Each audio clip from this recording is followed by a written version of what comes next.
제가 받들어 읽습니다. 마가복음 2장 1절부터입니다. 수일 후에 예수께서 다시 가버나움에 들어가시니 집에 계시다는 소문이 들린지라 많은 사람이 모여서 문 앞까지도 들어설 자리가 없게 되었는데 예수께서 그들에게 도를 말씀하시더니 사람들이 한 중풍병자를 네 사람에게 메워 가지고 예수께로 올세 무리들 때문에 예수께 데려갈 수 없으므로 그 계신 곳에 지붕을 뜯어 구멍을 내고 중풍병자가 누운 상을 달아 내리니 예수께서 그들의 믿음을 보시고 중풍병자에게 이르시되 작은 자야 내 죄 사함을 받았느니라 하시니 아멘.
오늘도 하나님께서 저와 여러분에게 세미한 음성 들려주시기를 간절히 소원합니다.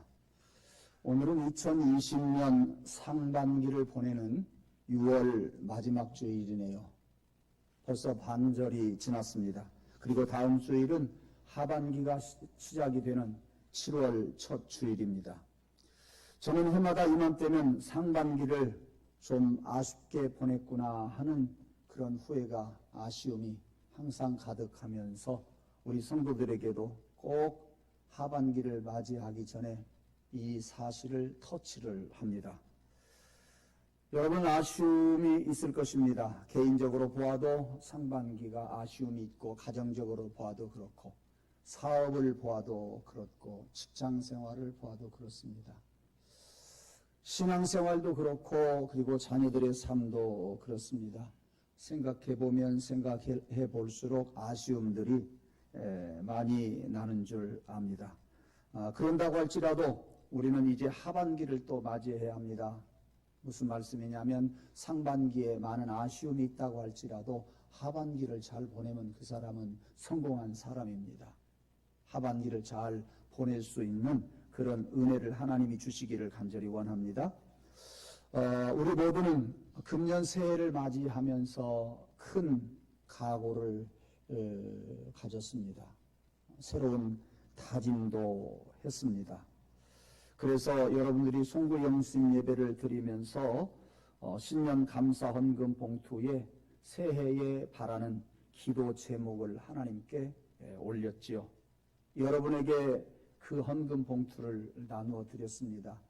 새해 벽두에 그 봉투를 가지고 기도원에 올라가서 기도하고, 그리고 수시로 제 서재 집에 컴퓨터 앞에 놓고 복원합니다. 그리고 기도했습니다.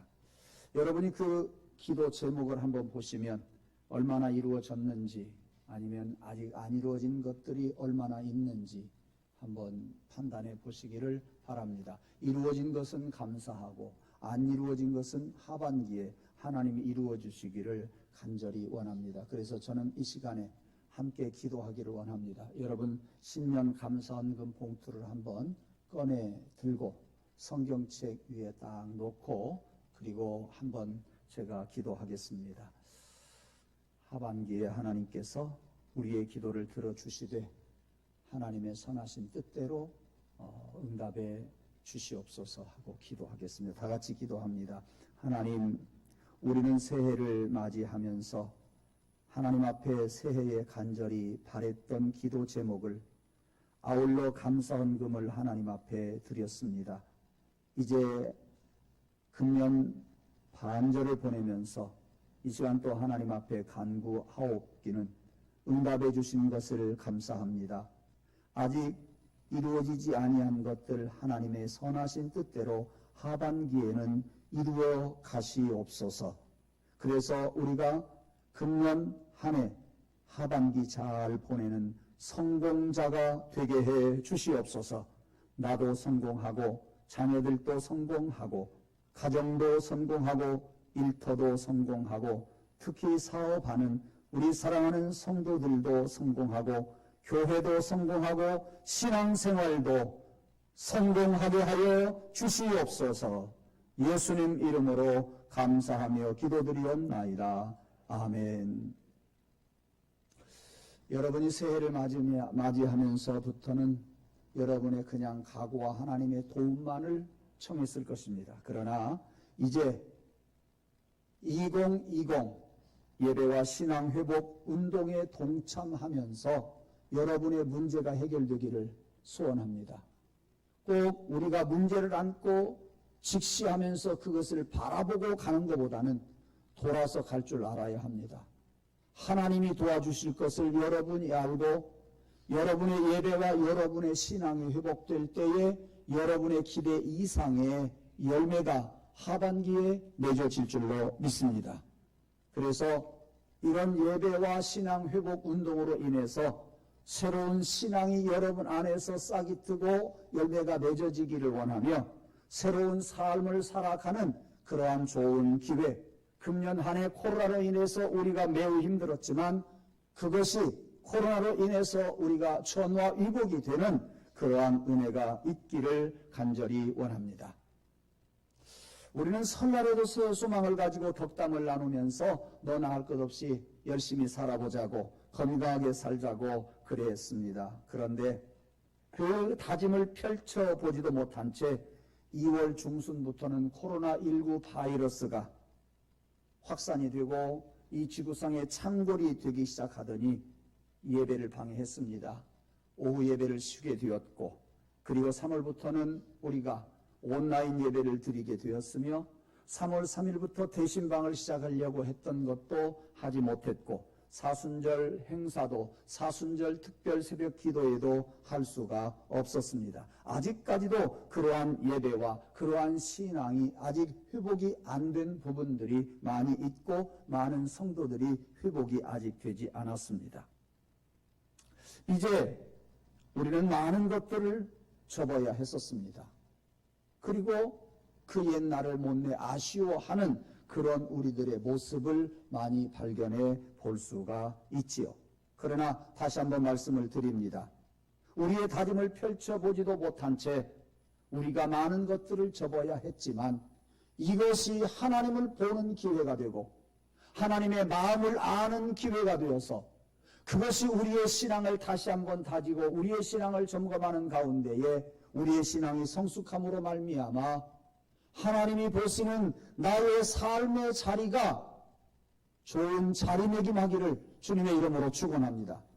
여러분의 믿음이 자리매김하기를 원하고 우리 가정이 이 코로나로 인해서 오히려 자리매김하기를 원하고 우리 교회와 우리 성도들의 삶이 하나님의 귀한 은혜로 자리매김의 기회가 되는 그러한 은혜가 있기를 원합니다.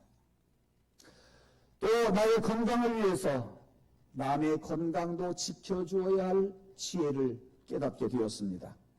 나 혼자만 잘 살면 되지 했던 그러한 사고방식이 코로나로 인해서 우리는 너무나도 부끄럽게 너무나도 어리석었음을 우리가 깨닫게 되었습니다. 그리고 우리 모두는 한 공동체 안에서 함께 도우면서 살아야 내가 살 수 있음도 우리는 많이 깨닫게 되었습니다. 그래서 우리 교회는 신앙 회복을 위해서 이제 5월 31일 성령 강림주의를 초점으로 해서 첫사랑을 회복하자 승리하리라 하는 표어로 이제 우리의 신앙을 세워가기 시작했습니다. 2주간 새벽 특별 기도회도 했었습니다. 5.3일 신앙과 예배 회복의 날로 드디어 성령 강림과 함께 선포를 했었고 그 뒤에 우리 많은 성도들은 이제 신앙 회복 운동에 이제 진입하게 되었습니다. 특별 새벽 기도하는 동안에 많은 성도들이 마음을 모아주셨음을 저는 지금도 퍽이나 감사하게 생각을 합니다. 즐거운 마음으로 새벽에 와서 그야말로 예배를 회복하게 해달라고 그리고 신앙을 회복하게 해달라고 첫사랑을 깨우쳐 달라고 우리는 많은 기도를 했으며 우리들이 새로운 힘을 얻는데 이 2주간의 새벽 기도는 많은 동기를 부여해 주었다고 생각을 합니다. 이렇게 흩어졌던 우리의 신앙을 회복하기 위해서 이제는 성령 강림절 이후부터는 2020 예배와 신앙 회복 운동으로 그 실천 사항을 우리들이 펼쳐가기 시작을 했으며 2주간의 특별 새벽 기도회가 끝났음에도 불구하고 많은 성도들이 새벽에 와서 예배드리고 그 기도의 열기가 상당히 뜨거워 있습니다. 그래서 우리는 우리의 신앙과 예배를 회복하기 위해서 4가지를 저는 여러분들에게 제시를 했고 또 내년에 4가지를 또 여러분들에게 신앙 회복 운동으로 제시를 할 겁니다. 여러분이 잘 아시는 것처럼 금년에는 첫 번째 예배 한 번 더 참석하기, 2번째 나의 찬송 즐겨 부르기, 3번째 재단에서 한 가지씩 봉사하기, 4번째 이웃 한 사람 섬기기, 이 4가지의 실천 사항을 저와 여러분이 함께해 가기를 간절히 원합니다. 오늘은 이 신앙회복 운동을 위해서 그 실천 사항 3번째, 4번째를 살펴볼 텐데 오늘은 한 사람 섬기기 위한 말씀을 전할 것이고, 다음에는 제단에서 한 가지 봉사하기를 위한 말씀을 전하면서 함께 은혜를 나누고자 생각을 합니다. 오늘 본문으로 들어가 보겠습니다. 여러분이 보시는 것처럼 예수님이 천국 복음을 전하시고 많은 병자들을 고쳐주시고, 그리고 귀신 들린 자를 쫓아내시는 사역을 계속하는 가운데에 많은 인기가 모아졌습니다. 본문에 보니까 예수님께서 가버나움이라고 하는 동네에 가셨습니다. 그리고 한 집에 이르러 있을 때에 예수님이 오셨다는 소식을 동네 사람들이 듣고 가득 모여들었습니다. 집안에 가득했습니다. 많은 사람이 모여서 문까지도 들어설 자리가 없게 되었다 그랬습니다. 그곳에서 예수님은 말씀을 전하시는데, 사람들이 한 중풍병자를 4사람이 싣고 왔다 그랬어요. 메고 왔다 그랬습니다. 그러니까 쉽게 말씀을 드리면 한 중풍병자 환자를 들컷에다가 싣고 내 모퉁이에서 4사람이 들고 예수님 오신다는 소식, 그 소식을 듣고 이 집에 왔습니다. 우리가 이 말씀 속에서 하반기가 우리의 삶이 성공적으로 맞춰지기 위해서, 우리의 예배와 신앙이 회복이 되기 위해서 우리는 첫 번째 이 4사람을 통해서 한번 교훈을 찾으려고 생각을 합니다. 오늘 본문 5절 말씀에 보면 예수님께서 이 들것을 들고 왔던 4사람을 향해서 우리에게 가르쳐주는 것이 있습니다. 그것은 뭐냐? 저희 믿음을 보시고 하는 겁니다. 예. 그들의 믿음을 보시고 중풍병자를 들것에다가 싣고 왔던 4사람의 믿음을 보았어요. 믿음이 둥둥 떠다닙니까? 손으로 쥘 수 있는 것입니까? 아닙니다. 그런데 예수님은 그들의 행동을 보고 믿음을 알았습니다. 왜일까요? 많은 사람들이 문 앞에까지 꽉 차 있어서 들것에다가 이 중풍병자를 싣고 와서 예수님 앞에다가 갖다가 뉘어놓기란 어려운 일이었습니다. 당연히 어렵죠. 그래서 그들은 지붕으로 올라갔습니다. 그리고 예수님 머리 위에서 지붕을 뚫고 들것째 이 중풍병자를 달아서 내렸다 그랬습니다. 중풍병자만 보면, 이 들것만 보면 이 4사람의 믿음을 나도 짐작하겠어요. 그 정도 되었으면 저도 이 사람들 4사람의 믿음이 참 좋구나, 그런 생각을 할 수가 있다 그 말이에요. 그래서 예수님은 오늘 5절에서 그들의 믿음을 보시고 중풍병자에게 이르시되 작은 자야 네 죄사함을 받았느니라 했고, 오늘 본문 뒤에 12절에 가서 보면 그가 일어나 곧 상을 가지고 모든 사람 앞에서 나가거늘 그들이 다 놀라 하나님께 영광을 돌렸다 그랬습니다. 그렇습니다. 금년 하반기 우리가 성공적인 삶을 살기 위해서 금년 하반기에 그 무엇인가 어떤 한 사람, 내 곁에 있는 사람을 섬기고 돕자고 지금 말씀을 드립니다.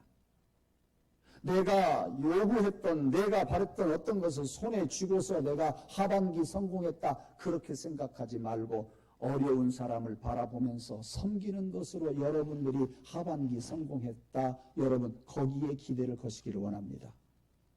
그것에 기대를 걸 때에 하나님께서는 여러분이 알지 못하는 여러분에게 더 중요한 것을 채워주시고, 하반기 그야말로 나도 모르게 큰 떡을 얻어먹었다고 하나님 앞에 영광과 감사의 찬송을 올리게 될 줄로 믿습니다.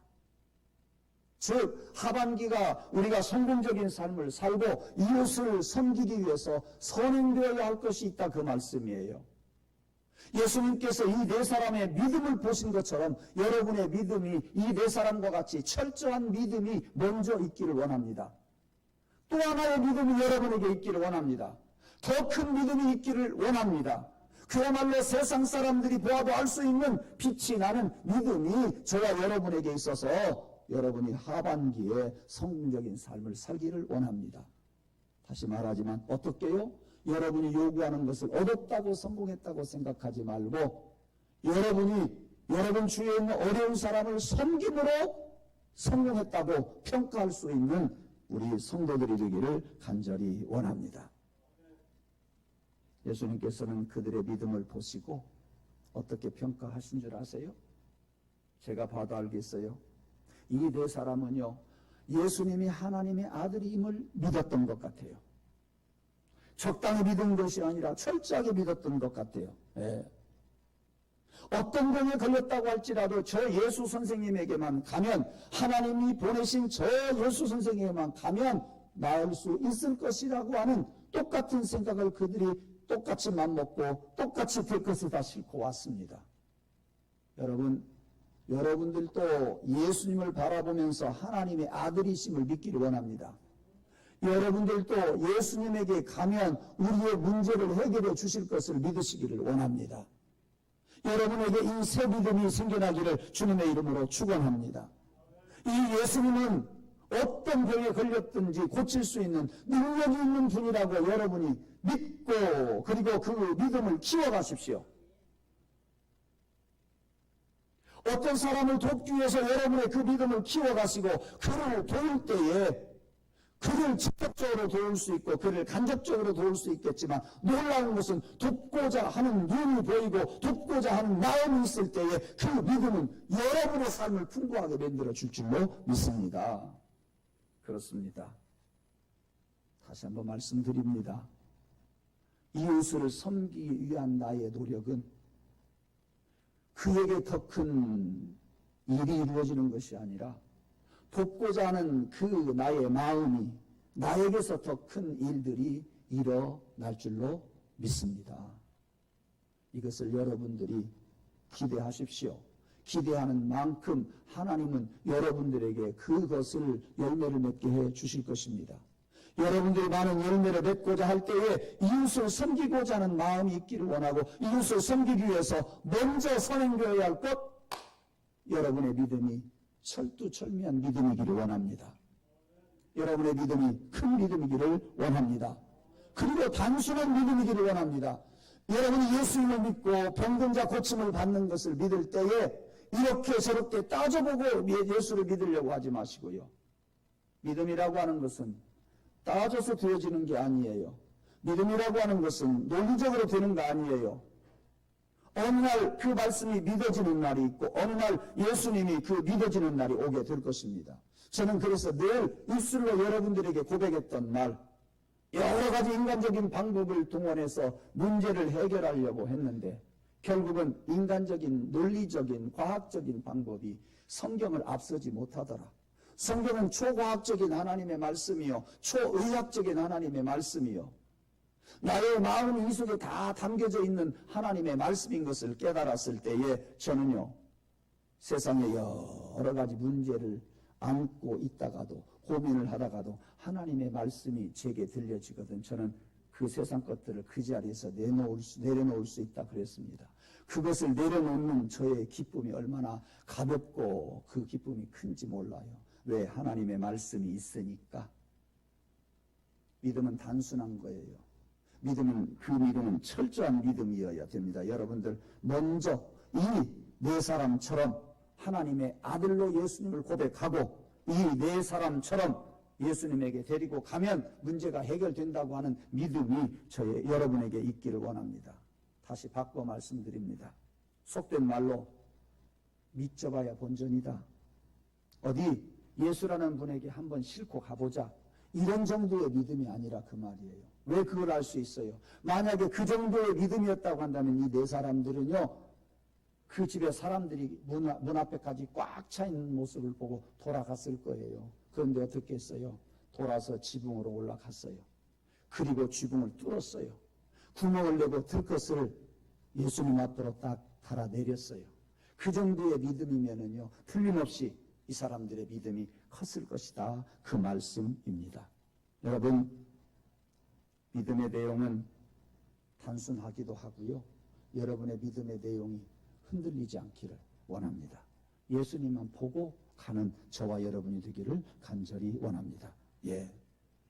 이 네 사람은요, 중풍병자를 바라보았을 때에 예수님에게 데리고 가면 나을 것이라고 하는 생각과 아울러서 안 데리고 가는 이 사람은 죽겠구나 하는 생각을 했던 것 같습니다. 여러분들이 어떤 사람을 도울 때에 그 사람 내가 도와주지 아니하면 저 사람은 죽을 수 있다라고 생각하십시오. 내가 아니면 도와줄 수 있는 사람이 없다고 여러분이 한번 생각하시기를 바랍니다.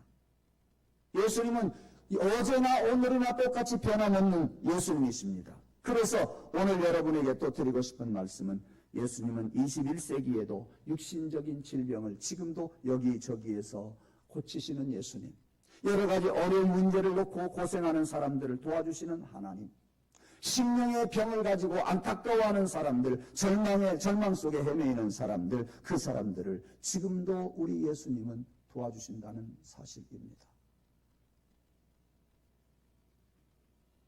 내 병이 고침을 받지 않았을까라고 여러분 생각하지 말고, 내 질병이 고침받지는 않았다고 할지라도 하나님은 나의 다른 부분들을 치유하시고 나의 다른 부분들을 고쳐가시고 하나님은 나를 영적으로 세워가신다고 하는 것을 여러분이 아실 때에 질병의 문제가 아니라 또 다른 문제를 주님이 고쳐주실 것을 여러분이 생각하고 이제 여러분의 믿음을 더욱더 세워가시고 믿음이 철저한 믿음이기를 주님의 이름으로 축원합니다. 예. 오늘 또 이러한 철저한 믿음, 돕고자 하는 믿음, 이런 믿음 있는 사람들을 요구하는 세상입니다. 그 누군가가 여러분들을 향해서 나를 좀 도와주십시오라고 지금도 기도하고 있다고 하는 것을 여러분이 꼭 아시길 원합니다. 목사님, 나 같은 사람이 그 어떤 사람을 도울 수 있겠습니까? 아닙니다. 목사가 성도들을 위해서 기도하고 목사의 도움을 받아서 성도가 어려운 문제를 해결받을 수도 있지만 성도들의 도움 받아서 목사의 문제가 해결될 수 있다. 어린아이의 믿음을 통해서 어른들이 도움을 받을 수 있다. 나와 같이 연약한 나를 통해서 하나님은 강자에게 도움을 줄 수 있다고 하는 것을 여러분이 꼭 믿으시기를 바랍니다. 나 같은 사람을 통해서 그 어떤 사람이 도움을 요청하고 있다. 하나님은 그런 나를 통해서 돕는 사람을 돕도록 하신다. 이 사실을 여러분들이 꼭 기억하시기를 바랍니다. 병든 사람이, 어려워하는 사람이 여러분의 믿음을 요청하고 있어요. 여러분의 믿음을 기다리고 있어요. 여러분이 그 믿음을 가지고 위에서 그들을 섬겨주고 그들을 도와주는 그런 사람들이 되기를 간절히 원합니다. 예수님이 말씀하신 대로 우리는 우리의 믿음을 가지고 나도 믿음의 그런 열매를 거둬야 되지만 이제 여러분의 믿음은 이웃을 섬기는 대로, 여러분의 믿음은 이웃을 섬기는 대로 이렇게 방향을 한번 돌려보시기를 원합니다. 이 지역 사회를 위해서 이제 여러분들이 해야 할 자그마한 일, 어떤 한 사람을 섬기는 일, 한번 거기로 여러분들이 눈을 돌려보시기를 간절히 소원합니다. 나는 하나지만 우리 성도들은 많은 사람들입니다. 우리 성도들이 많은 이웃들을 섬기게 되면 우리 교회는 그야말로 이 지역을 위해서 섬기는 사람들로 가득 차고 이 지역 사회는 우리 교회를 바라보면서 고맙게 감사하게 생각하고 그리고 하나님을 믿는 믿음의 역사도 일어나게 될 줄로 믿습니다. 여러분, 예수님은 여러분의 믿음을 지금 어떻게 보실까요? 과연 내 믿음을 보시고 내가 도우려는 이웃의 병을 고쳐주실 수 있다고 여러분 생각하십니까? 또 내 믿음을 보고 내 직장에서 내가 사는 사회에서 많은 사람을 구원할 수 있다고 생각하십니까? 여러분이 예수님께서 여러분을 바라보면서 많은 이웃들에게 무엇인가 도움을 줄 수 있을 만한 믿음을 우리가 가질 때에 주님은 우리를 도구로 쓰실 줄로 믿습니다.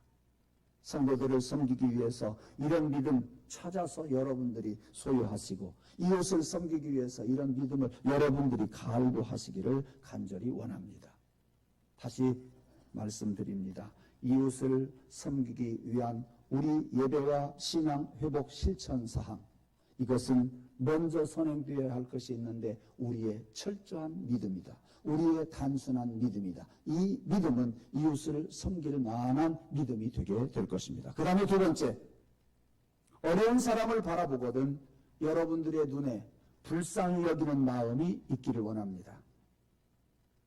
이 네 사람은 중풍병자를 바라보면서 불쌍히 여기는 마음이 있었을 것입니다.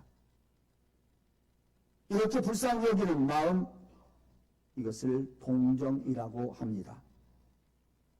컴패션. 이것은 고통을 함께 겪자는 이야기입니다. 같이 고통한다 하는 그러한 뜻입니다. 그러니까 내가 직접 그와 같은 고통을 당하고 있지는 않지만 그와 같은 자리에 있는 사람처럼 느끼는 마음, 그 마음을 주는 것, 이것이 컴패션입니다. 사람들을 바라보면서 그 사람에게 도울 수 있는 문제가 여러분에게 보이기를 원해요. 우리 가족들이 바라볼 때에 나의 가족 중에서 나를 도울 수 있는 사람이 있어야 됩니다. 일터에서도 내가 그 어떤 사람을 도울 수 있는 마음이 있어져야 됩니다. 즉 우리가 사는 공동체는 가정이든 일터든 이 사회에서 항상 우리는 많은 사람들의 도움을 받아야 되고 많은 사람을 도우면서 살아야 한다, 그 말씀입니다. 그러므로 여러분의 눈에 도울 수 있는 자가 보이기를 원해요. 여러분의 눈에 그 어떤 사람이 긍휼이 보여지기를 원해요. 그 사람이 긍휼해서가 아니라, 그 사람이 불쌍해서가 아니라, 여러분들의 마음속에 그 마음이 있으면 그 사람을 긍휼히 여기고 불쌍히 여길 뿐만 아니라 긍휼히 여기고 불쌍히 여기는 내 마음부터가 달라진다, 그 말씀이에요. 네. 어려운 가운데 있는 사람을 돕는 데는 이와 같이 그 사람을 불쌍히 여길 수 있는 마음이 내 안에서 일어나야 된다. 이렇게 긍휼히 여기는 마음이 없다고 한다면 그 사람의 불쌍함이 보이지를 않아요. 긍휼히 여기는 마음이 있어야 그 사람이 불쌍히 여겨지는 그런 눈으로 보여지는 겁니다. 그것이 저와 여러분에게 이 사람 저 사람을 보면서 많이 보이기를 원해요. 일터에서도 보이기를 원하고 교회에서도 보이기를 원합니다. 하나님, 내 눈을 열어서 불쌍한 사람의 불쌍한 모습이 보이게 하시고 긍휼한 사람의 그 긍휼함이 내 눈에 보이게 하소서. 그것이 내 마음에 가득하게 하옵소서. 예. 옛말에 주인이 배가 부르면 종의 배고픈 것을 모른다는 우리 말이 있습니다. 이런 마음의 자세로는 배고픈 사람의 마음을 이해할 수가 없어요. 하나님, 내가 배고픈 사람을 보면서 배고픈 그 마음이 보이게 하소서. 병든 자를 바라보면서 섬길 수 있는 마음을 내게 보이게 하시고 내게 허락하여 주옵소서. 이제 여러분들이 이웃을 섬기기 위한 두 번째 조건은 바로 그런 사람들을 불쌍히 보게 해달라고, 긍휼한 사람을 긍휼히 여기게 해달라고, 여러분들의 눈에 그러한 것들이 먼저 보이고 그러한 것들을 느끼게 해달라고 우리는 기도해야 할 것입니다. 그래야 그 사람을 도와요. 그래야 그 사람을 긍휼히 여길 수가 있어요. 그래야 그 사람을 불쌍히 여길 수가 있습니다. 그 사람을 불쌍히 여겨줘야 우리는 그 사람을 도울 수 있다, 그 말씀입니다. 선한 사마리아인의 비유를 우리는 잘 압니다. 여리고라고 하는 수면보다도 약 400m 낮은 지역에서 예루살렘이라고 하는 곳은 북서쪽에 위치해 있습니다. 그러니까 해면보다도 낮은 곳에서 예루살렘까지 올라가려면 그 길이 험하기도 하지만 가파릅니다. 이스라엘 나라가 그리 크지 않은 나라이기 때문에 그 가파른 험한 길을 올라가야 되는데 거기에서 한 사람이 그 길을 가다가 강도를 만났어요. 죽게 되었어요. 쓰러져 있었습니다. 그런데 그곳을 지나가던 제사장이 그 참상을 보았습니다. 참 안 됐구나. 돕고 싶은 마음은 있지만 내가, 그 제사장이 하는 말이요, 내가 성전에 올라가서 해야 할 일이 있어. 바빠. 그렇게 생각하고 지나쳐버리고 말았습니다. 또 레위 사람도 그 비참한 광경을 바라봅니다. 그러나 자기에게 어떠한 위험한 일이 닥칠까봐, 또 다른 강도가 와서 그를 해칠까봐 그는 무서워서 그 길을 또 지나가 버리고 말았습니다. 여러분, 제사장, 레위인 하면 성전에서 성전의 일을 하는 사람, 제사를 집행하는 사람, 오늘날로 말하자면 교계에서, 우리 교회에서 지도자급들이라고 이야기를 할 수가 있습니다. 그런데 그런 사람들은 지나쳐버리고 말았습니다. 그러나 보잘것없었던 사마리아 많은 사람들로부터 그야말로 이방인 취급을 받던 사마리아 사람이 그곳을 지나가고 있었습니다. 그런데 그냥 지나칠 수가 없었습니다. 왜요? 불쌍하거든요. 쓰러져 죽게 생겨 있는 그를 바라보면서 그냥 지나칠 수가 없었습니다.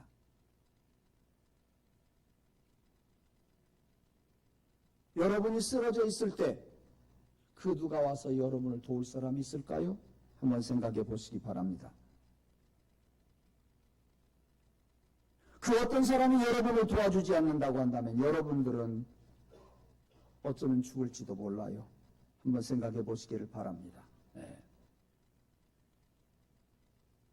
그런데 이 사마리아 사람은 지금 강도에게 맞아가지고 죽어가는 이 시점에 그 개인의 생각은요, 개인의 형편은 그 사람 빨리 가야 할 사람입니다. 한가한 사람이 아닙니다. 장사하기가 바쁜 사람이었습니다. 그렇다고 해서 그냥 지나갔다고 해서 그 사람을 추궁할 사람도 없었습니다. 강도 만난 사람을 볼 때 불쌍히 여기는 마음, 그거 하나가 있어서 이 사마리아 사람은 강도 만난 이 사람을 그냥 지나칠 수가 없었다. 다시 말합니다. 그래서 그를 긍휼히 여기고 불쌍히 여겨 도와주었는데, 내가 그러한 환경이라고 한다면, 내가 지금 죽어가는 형편이라고 한다면 그 어떤 사람이 와서 여러분을 도와주기를 고대하고 있지 않겠습니까? 내가 이 어려운 처지에 있을 때에 누가 나를 도와주면 생명의 의미로 평생을 잊지 않으면서 살아가게 될 것입니다. 환난 중에 불쌍히 여길 줄 아는 사람, 질병 가운데 있을 때에 불쌍히 여길 줄 아는 그 마음, 고통 속에 있는 사람의 마음을 알아주는 그 마음, 여러분에게 그러한 여러분이 도울 만한 일들이 눈에 보여지고 여러분이 도울 만한 일들이 여러분의 가슴 속에 가득하고, 그래서 여러분들이 그를 돕고 그를 도움으로 말미암아 여러분의 생활이 새로워지고 여러분의 시각이 열리고 여러분의 신앙이 열리는 그런 은혜와 복이 있기를 간절히 원합니다.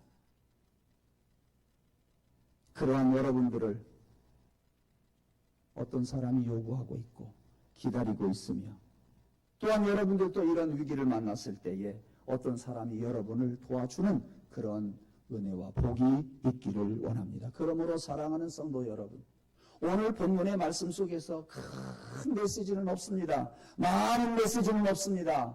그러나 여러분들이 어려운 사람을 만났을 때에 그 사람을 바라보면서 불쌍히 여기는 마음이 가득하기를 원합니다.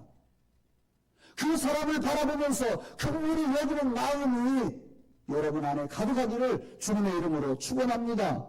그래서 그 사람을 돕고 그 사람과 함께 하면서 그 사람의 생명을 살리고 그리고 내 영이 살아나는 그러한 축복이 있기를 원합니다. 그래서 하반기에는 예배와 신앙 회복 운동, 네 번째, 내 곁에 있는 이웃 한 사람을 섬기는 일, 여러분이 하반기에 그 일을 함으로 말미암아 여러분의 삶이 그야말로 하나님께로부터 칭찬받는 삶 되기를 원하고, 상반기에는 여러 가지 어려움 속에서 우리가 그저 지나왔다고 할지라도 이 코로나로 인해서 다시 한번 많은 사람들을 긍휼히 여기는 마음을 바라보고 여러분의 삶이 이 코로나로 인해서 하반기에는 성공적인 삶을 살기를 간절히 원합니다. 하반기에 이러한 신앙 회복이 여러분에게 일어나기를 원하고, 또 이것을 섬기는 일이 여러분 안에서 계속되기를 주님의 이름으로 축원합니다. 그래서 여러분의 삶이 여러분의 계획한 일들로 인해서 채워져서 성공적인 삶을 살았다가 아니라 어려운 사람을 도움으로 인해서 여러분의 가슴 벅찬 그러한 삶이 되기를 주님의 이름으로 축원합니다. 기도합니다.